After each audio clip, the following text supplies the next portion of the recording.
Salut, t'en as marre d'être célibataire? Tu voudrais un peu de compagnie?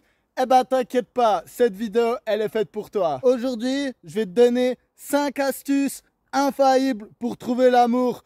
Accroche-toi bien, le numéro 4 risque de te surprendre. Numéro 1, surtout, écoute jamais les conseils de merde des gens sur internet qui connaissent pas ta vie. Wesh la mif, j'espère que vous allez bien. Moi aujourd'hui, ça va top. Alors comme vous l'aurez compris avec l'introduction que j'ai fait en vidéo, aujourd'hui je vais faire un petit coup de gueule sur les coachs en séduction. Ne vous inquiétez pas, je vais pas être sexiste, je vais tirer à la fois sur les coachs masculins et les coachs féminins. Parce que je pense que les deux ont pas mal ruiné le climat amoureux. Donc pourquoi je vous fais cette vidéo? En fait, la première inspiration qui m'est venue, c'est quand j'ai vu un pote à moi en fait là qui vit une rupture assez difficile. Et en fait, je vois sur Instagram, il like toujours, parce que ça c'est toujours le truc de stalking là. Instagram il nous met des posts comme ça et puis il nous met qui c'est qu'a aimé dans nos contacts. Du coup, des fois c'est vraiment marrant, je regarde, je me dis ah ouais, putain, je m'imagine ma pote sur une chaise en train de rigoler avec ce même, avec un chimpanzé qui met un smoking ou je sais pas quoi. Et ça me fait rire, je m'imagine l'autre personne en train de rigoler à ça. Mais des fois, ouais, je vois, y a rien de plus dur que d'échapper au suicide quand tu t'es fait larguer et puis je vois des potes à moi qui aiment et tout, je me dis oh, ouais, dur pour eux, on leur envoie de la force quoi. Et du coup voilà, je voyais des posts comme ça, justement des potes à moi qui mettaient des likes sur des posts à la style ouais, c'est impossible de trouver l'amour en 2023, c'est tellement compliqué, les gens n'y croient plus, si tu aimes trop fort, tu vas te faire briser le cœur, blablabla, blablabla. Mais en fait, là où c'est très intéressant, c'est que moi, j'aime beaucoup parler aux gens, en fait. Et puis, il y a un truc que je devais vraiment partager au monde, qui est vraiment important pour moi, c'est que vraiment, à ce sujet, je connais autant d'hommes que de femmes qui sont désespérés du climat actuel amoureux. Autant des hommes et des femmes qui me disent, moi j'ai aimé trop fort, j'ai pas mis de limite, j'ai mis blablabla, je me suis fait briser le cœur, aujourd'hui on peut plus aimer les gens. Et puis moi du coup, avec mon cerveau là mathématique, je calcule et je me dis, mais ok, s'il y avait que des hommes qui me disaient, les femmes c'est des salopes, on peut plus rien construire avec elles. Mais si j'avais que des hommes autour de moi qui me disaient ça, bah, au bout d'un moment je me demanderais, mais est-ce que c'est pas vrai que peut-être les femmes c'est des salopes et on peut rien construire avec? Mais après, je vais avoir plein de potes à moi, des meufs du coup, qui vont me dire, ouais mais les gars, j'ai l'impression que c'est tous des charros, on peut rien construire avec. Bah pareil, si j'avais que des potes meufs qui me disaient ça, bah peut-être je me dirais, ah, putain, mais est-ce que les gars vraiment on est des charros et qu'on peut rien construire avec nous et tout. Mais là, avec c'est les deux, je me dis quoi? Je me dis non mais attendez, vous êtes tout un groupe là à dire, moi j'aimerais bien construire une relation d'amour où vraiment on se sent avec l'autre, où on se tient fort et où vraiment on peut tout partager et puis pas se lâcher. Et de l'autre côté, il y a des gens qui disent la même chose. Bah moi souvent j'ai pensé à faire des applis de rencontre du coup un peu à mélanger les gens, à les faire se rencontrer. Ah ça tombe bien parce que là j'ai un pote qui a blablabla et puis là je t'envoie vers ma pote qui blablabla et toi t'as une fille, t'aimes bien les autres filles, ça tombe bien. J'ai une autre pote qui m'a dit qu'elle s'est fait briser le cœur par des autres meufs. Mais du coup qu'est-ce qui se passe? Bah, il se passe en fait que je pense que c'est plus compliqué que ça. En fait ce que je trouve intéressant c'est que du coup le constat sur l'état des relations aujourd'hui, il a l'air unanime. Moi, je connais pas beaucoup de gens qui disent waouh, aujourd'hui, il n'y a jamais eu une meilleure époque pour construire une relation fiable avec les gens et puis se marier, puis faire une famille, des enfants et tout. Je connais personne qui dit ça. Ah ouais, dans les années 80, ça avait l'air de la merde. Aujourd'hui, ça va vachement mieux. J'entends pas, c'est peut-être vrai, j'en sais rien, mais en tout cas, moi, j'entends pas des gens qui font ce constat. Ce constat. Par contre, j'en vois beaucoup qui font le constat inverse, qui disent ah aujourd'hui, on peut plus faire ça, on peut plus faire ça, on peut plus faire ça. Et maintenant, je vais vous donner mon avis qui sort du cœur. Je pense qu'on est dans une génération ultra narcissique. C'est ça le problème en fait. Le problème, c'est les expectations. Expectations, ça va me revenir en français. Les attentes qu'on a sur les situations et sur les autres personnes. Parce que la vérité, c'est que moi j'ai déjà été comme ça.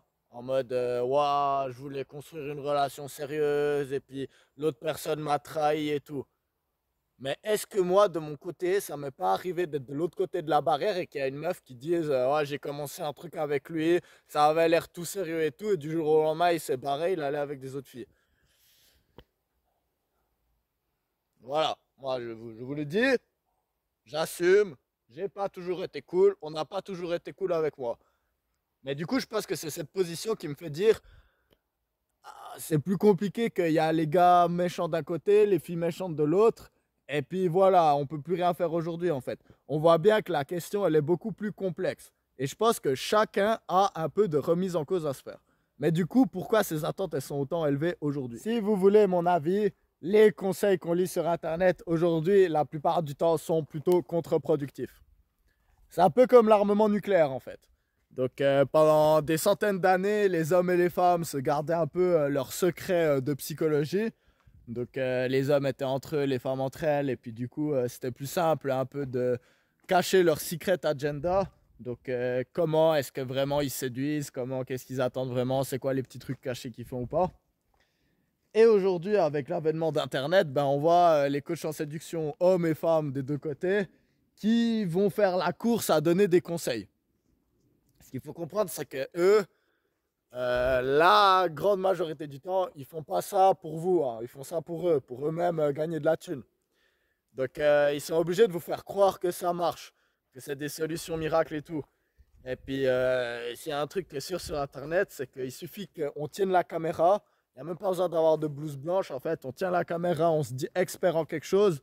Les gens ils nous croient. Donc vous avez jamais vu que si j'ai un diplôme d'astrologie ou pas. Vous faites confiance plus ou moins à ce que vous regardez chez moi. Donc ça, c'est la même chose pour les coachs en séduction. Au final, on n'en sait rien. Est-ce que c'est pertinent ce qu'il dit ou pas? Ce qu'il ou elle dit. Et du coup, pour pas faire trop long dans la vidéo non plus, je pense que c'est un grand truc à pointer du doigt justement. C'est qu'aujourd'hui, on se retrouve avec beaucoup de gars qui n'ont jamais eu de relation sérieuse dans leur vie, qui en sont à payer des prostituées et des meufs de OnlyFans pour venir sur leur podcast pour faire paraître les meufs comme des putes. Ils doivent les payer pour qu'elles viennent, mais après ils vont vous expliquer, si vous leur payez pour avoir leurs cours spéciaux, que c'est des super séducteurs parce qu'ils arrivent à avoir ces meufs d'OnlyFans, que la plupart du temps c'est même pas des meufs incroyablement belles. Des fois t'en as dit, tu regardes, là t'es vraiment mannequin toi. Bref, on va avoir ces losers là qui vont faire des podcasts pour expliquer comment être des hommes. Puis d'ailleurs, à la fin de la vidéo, je vous ai fait une petite parodie sur eux. Allez, je vous la mets maintenant. Listen to me, cocksucker. If you catch a girl looking in the eyes of another man, that means she's a hoe. A 304. She's for the streets. Donc voilà, moi j'aime bien ces gars-là, toujours. Hein, c'est toujours la faute aux femmes. Hein, donc c'est comme ça, toutes les femmes vous détestent, c'est de la faute d'elles. Non, les gars, ça se passe pas comme ça. Hein, les meufs, c'est pas toutes des putes. Il faut comprendre effectivement comment elles fonctionnent. Les filles ne fonctionnent pas comme les hommes.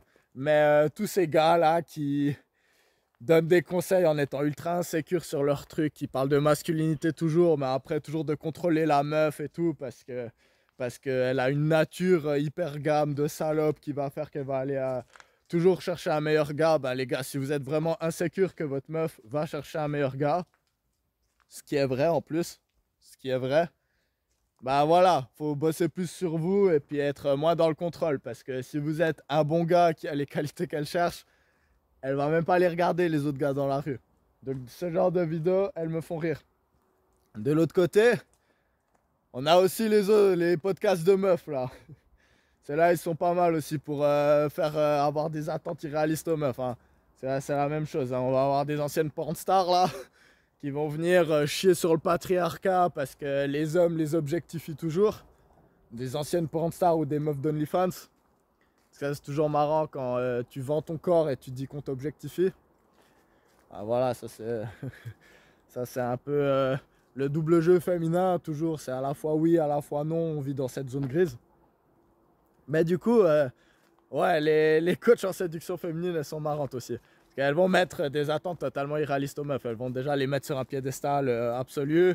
Leur faire dire que si le gars il gagne pas au moins 100 000 balles par an, ça vaut même pas la peine d'aller en date avec lui. Alors que, ouais, il y a des calculateurs sur Internet. C'est genre, c'est pour les femmes, vous mettez les critères que vous voulez. Je pense que ça doit exister pour les hommes aussi. Genre, vous dites, ouais, j'aimerais que mon gars, il fasse au moins 1,85 m, qu'il gagne au moins 150 000 balles par année, qu'il ait blablabla, tel critère, qu'il parle telle langue, blablabla. Puis vous mettez, puis après, ça vous met le pourcentage des hommes qui répondent à ces critères.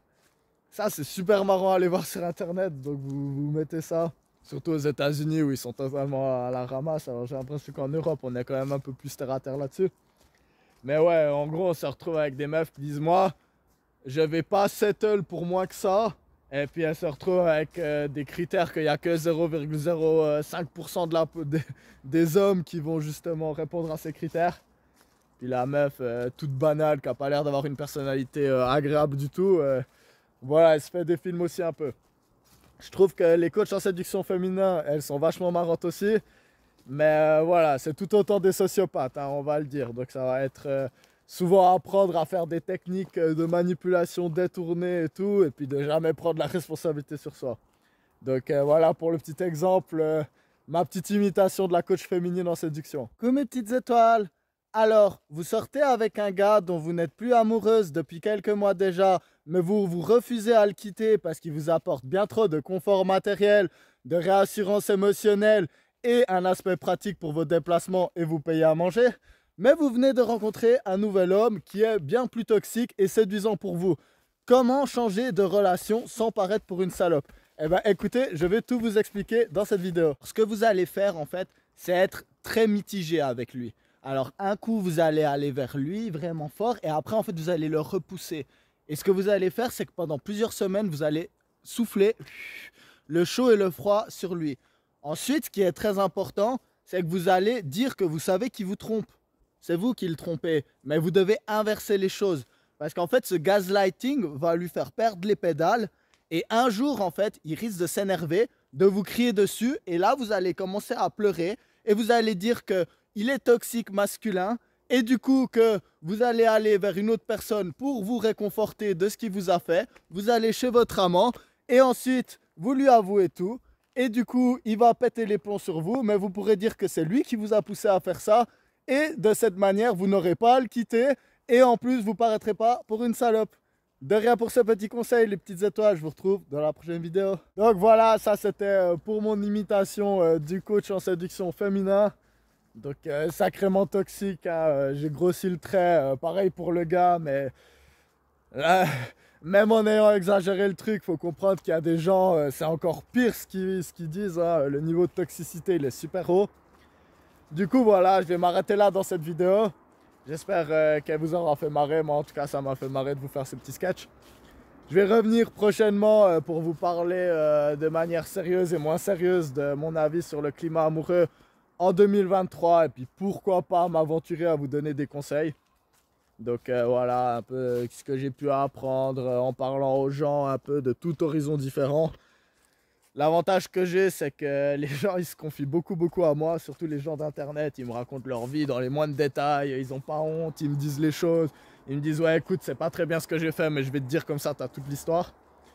Puis vu qu'il y a des hommes et des femmes qui me font ça, bah, j'ai l'impression de voir un peu l'envers du décor, un peu, d'être le confident de beaucoup de personnes et pouvoir trianguler un peu des choses que je vois.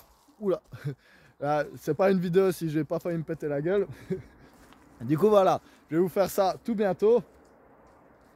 J'espère que cette vidéo elle vous aura plu en tout cas et que bah, vous comprenez que des fois les coachs en séduction, écoutez pas tout, ayez confiance en votre cœur parce que il y a tellement de manières différentes d'aimer en fait que quelle qu'elle soit votre manière d'aimer, vous trouverez quelqu'un qui vous plaît du sexe opposé ou du même sexe que vous. Si vous êtes homo, il n'y a pas de souci là-dessus, vous trouverez quelqu'un qui a le même langage de l'amour que vous, avec qui vous êtes compatible. Je pense que voilà, il suffit d'être authentique, d'apprendre à se comprendre et puis surtout bah, voilà, d'être empathique envers les autres. Et je pense un peu plus patient que ce qu'on est en général parce que c'est vrai qu'aujourd'hui on l'est plus trop et puis dès qu'il y a un petit truc qui nous dérange on jette tout à l'eau et je pense que c'est un problème mais je reviendrai là-dessus sur la prochaine vidéo. J'espère que vous vous portez bien et moi je vous dis à tout bientôt et prenez soin de vous.